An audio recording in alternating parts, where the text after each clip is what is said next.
Hi guys, good morning or good afternoon. Time check, it's 12. Lunchtime.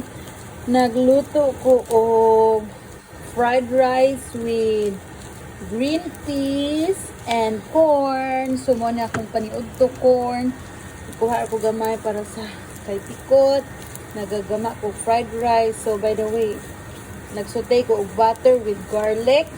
Nagibutan na ko ang bahaw, leftover rice, and then I added the corn and the green peas, and then the last part is the egg and a little bit of soy sauce.